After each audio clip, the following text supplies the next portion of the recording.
Whispers a warning for all. I know they all say it's real. I saw it. I know they all try to convince you into believing their stories, their fairy tales, their make-up monsters and ghouls. But this is different. This is a warning. Heed it and you might survive what I'm about to tell you. I work as a gardener for a private company. I've been doing this for over a year now. They send me to a location and I clean and tend whatever they tell me to. The work mostly gets boring after a while because I always work on my own. But luckily I have some headphones so I can listen to my music and chill a bit while doing whatever needs to be done. However, one day this all changed. I remember it very well, a bright sunny morning. A bit of clouds in the distance that might become rain in the afternoon, but that wasn't of concern at that moment. I was mowing the lawn with the lawnmower while jamming to my favorite 80s music. The work was a bit sweaty but pleasant. I enjoyed the sun warming my skin and bringing life to this place I was working at. It was a bungalow camping that belonged to a company that rented them to people who wanted to stay in the area but didn't have a camper.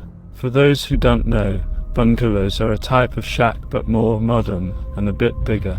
Imagine it as a small house type of thing. All this life and warmth, however, was a big contrast as to why I was working there. Several children had gone missing in this park and because of that they had to close until further notice, whatever that may mean, which led to a rapid decay and overgrowth. So they called my company and my company sent me. They didn't know much about the children, unfortunately. They disappeared without a trace and nobody could figure out why. They suspected kidnapping but even that wasn't confirmed. I was uneasy working there. I didn't necessarily wanted to be there, but I'm also not scared easily, so I worked on and did my job. At a certain point, however, it happened. As I turned off my lawnmower for a quick refuel and pee, my headphones started to crackle up, as if my signal was starting to fade. At first I thought the battery was empty, but that couldn't be as these headphones give a small warning when the battery was low. Confused, I took them up to see if they were damaged or something was messing with it, but I can't find anything wrong. After several minutes of looking on my phone if the Bluetooth was disconnected or the battery was dead, I noticed something odd. It was quiet. I don't know how much of you go out regularly, but if you do, you would know nature always makes sound. From rustling leaves to the blowing of the wind, there is always something. However, at this point, there was no sound. Nothing. As this realization hit me and my hairs on the back of my neck started to rise, it happened. A faint whimpering, or even whispering, was coming from somewhere in the park. My blood froze. What was that? Chills ran down my spine as I started to hear this clearly now. It sounded as a small kid. My brain went in overdrive. Was he or she in danger? Was it one of the missing children? I knew I had to do something. I opened my phone again and started calling the emergency services. It rang, but nobody picked up. As I looked up, I saw why. The storm was getting closer and it was probably blocking the signal. I was on my own. I didn't want to waste more time and started going towards the origin of this sound. A medium-sized bungalow, black-colored and abandoned, alone in a grassy field. As I got closer, small raindrops started to come from the sky. The storm was closer than I thought. I heard it more clearly now, a small girl, crying and whispering. I couldn't hear what she said, but she was clearly in distress. I couldn't handle it anymore. Not thinking about danger, I started bashing on the door, kicking it in the hope it would give in to the force I was using. It was a mistake.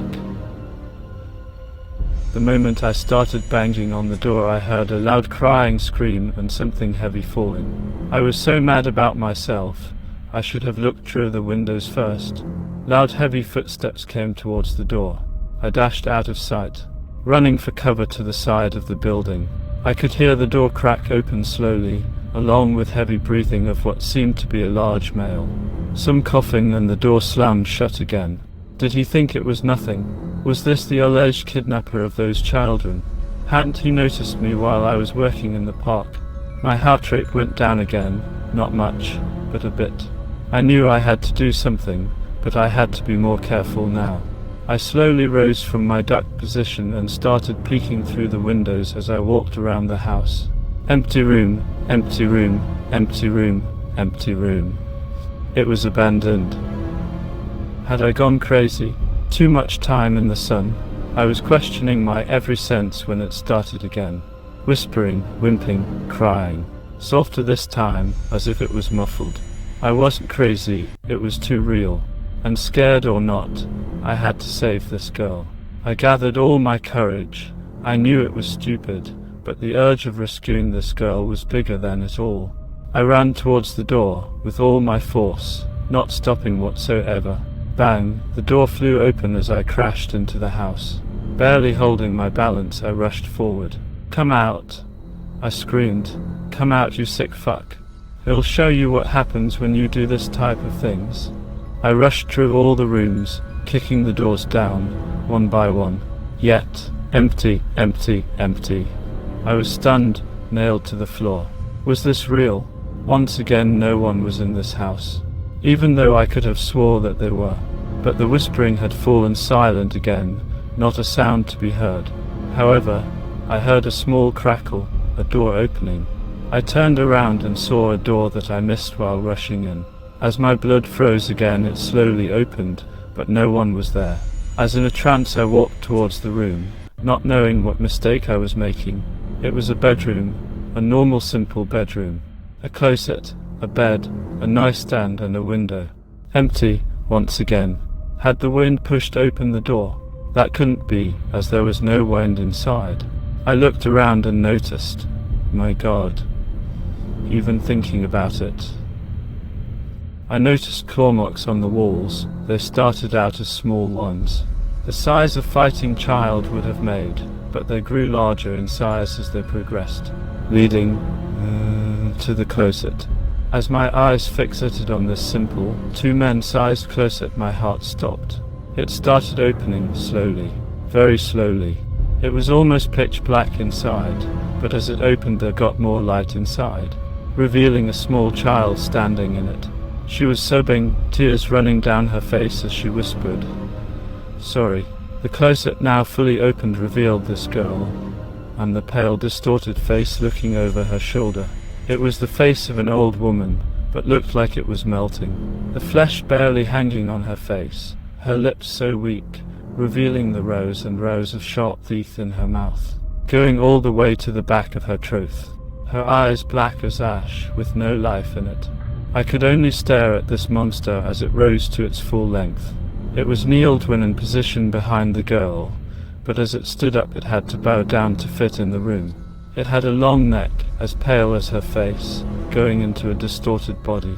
Her legs were the same as a human, but a lot longer. But the most disturbing thing was her right arm, starting from her shoulder, running all the way into the back of the neck of the child, clawed into the flesh, with blood dripping down. I felt as if my heart stopped. The creature started moving its mouth, but words didn't come out. Instead, the girl it had buried its arm into started whispering and crying again. I knew I was looking at my end. I couldn't move at all. Yet, one part of me awoke, wanting to fight for life one more time. I rushed forward, screaming the most brutal curses I had ever said, and jumped with both feet towards the creature, planted it in her soft body and kicked as hard as I could. The creature started crying and cursing as well, angry about my move. I stood up and started running, hearing it do the same behind me, clawing for my neck. I reached the door of the house and smashed it shut behind me, not stopping with running. And I kept on running. I am at home now. Nobody knows what happened there yet. They won't tell you either, so I'm typing this to warn you. I hear her whispering. She followed me home. She is close. Do not read.